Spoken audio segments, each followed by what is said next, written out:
এবং আজকের দিনেও বলছি, অনেকে আবার ওনার প্রতি সিম্পাথি দেখাচ্ছে, যেমন হুমায়ুন কবির বলছে আপনি আসুন, আমি রেজিনগর থেকে আপনাকে জেতাবো। আপনি ওকে ধ্বংস করার প্রতিজ্ঞা নিয়েছিলেন এবং ধ্বংস করেছেন, আবার আজকে বাঁচানোর ঠেকা নিচ্ছেন। এইটা কিরকম ধান্দাবাজির কথাবার্তা? আজকে কি মমতা বন্দ্যোপাধ্যায়কে মনে হচ্ছে ভালো মানুষ?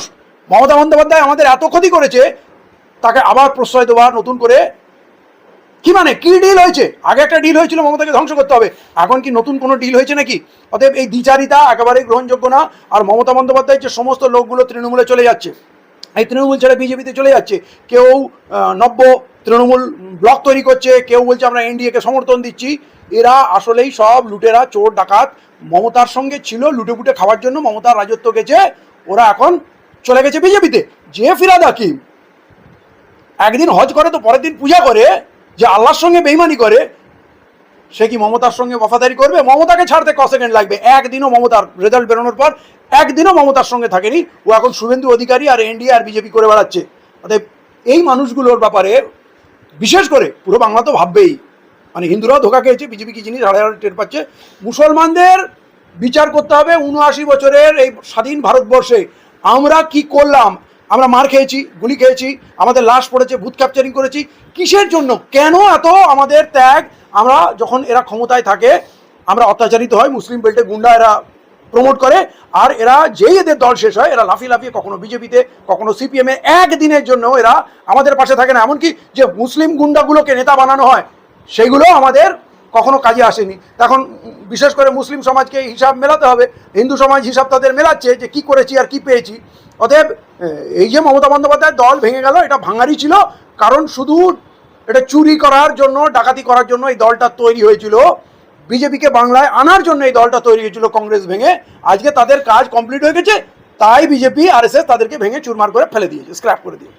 অধিকারীকে গাদ্দার বলতেন, আজকে কার্যত শুভেন্দু অধিকারী পায়ের তলায় বসে 20 জন সংসদ বলছে এনডিএকে সমর্থন করবো, আর ঋতব্রত কার্যত তিনিও বিজেপির কথায় পশ্চিমবঙ্গ বিধানসভায় বিরোধী দলের স্বীকৃতি পেয়েছে। কি বলবেন?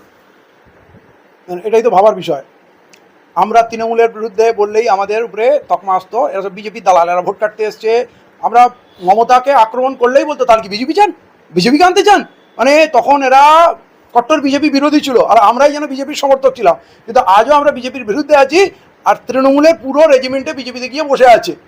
তাহলে এরা কাল পর্যন্ত মমতার সঙ্গেও অভিনয় করেছে, এবং এখন মমতা নাকি খুব খারাপ, অভিষেক খুব খারাপ। তাহলে ভোটের আগের দিনেও কেন অভিষেককে ছাড়লো না, মমতাকে কেন ছাড়লো না? মানে এরা সব থেকে নোংরা সমাজ। মানে মমতা তো আমাদের বিরোধী আমরা বুঝতাম, কিন্তু মুসলমানরা ভাবতো মনে হয় মুসলমানদের মসিয়া, তারা ভুল বুঝে। কিন্তু এই যারা তৃণমূলের এমএলএ এমপি ছিল বা নেতা ছিল, তৃণমূলটা পুরো বিজেপি ছিল, আজকে তো প্রমাণিত হলো।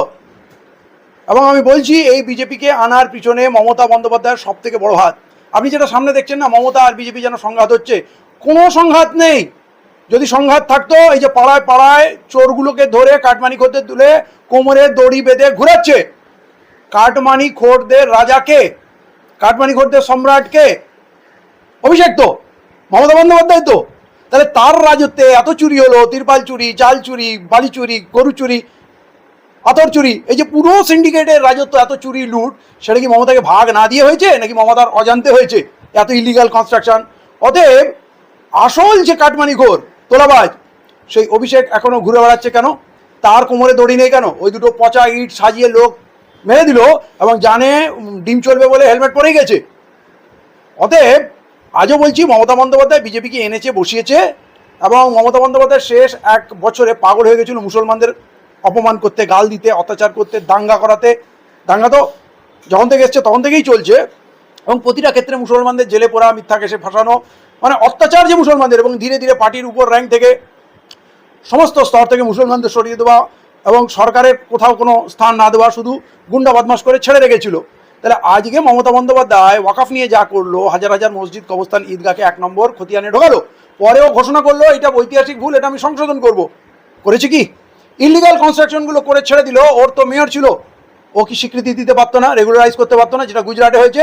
আসলে ও মুসলমানদের বিপদের মুখে ফেলে দিয়ে ও পালালো, যাতে বিজেপি আমাদের উপরে এসে অত্যাচার করতে পারে। এটা একটা পার্টনারশিপ। এই মাঝে মাঝে অত অমিত শাহ, মোহন ভাগবত, মোদির সঙ্গে গোপন মিটিং কিসের হতো? রাজ্যসভায়, লোকসভায় বিজেপির সমস্ত বিলগুলো পাস করানো কে করাতো?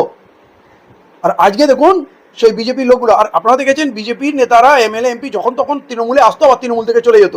তাহলে আজকের দিনে মমতা বন্দ্যোপাধ্যায়ের এই যে ভোট ভাগ হলো, মুসলিমদের উত্তক্ত করলে, অপমান করলো, গালাগালি দিল, কোরআনকে অপমান করলো, ইমামদেরকে বলে দিল নজর রাখো ওরা উস্কানিমূলক কথা যেন না বলে, প্রসাদ খাওয়ালো, যা কিছু করলো, এতে মুসলিম ভোট মমতার থেকে সরে কিছু কংগ্রেসে গেল, কিছু সিপিএমে গেল, কিছু আইএসএফে গেল।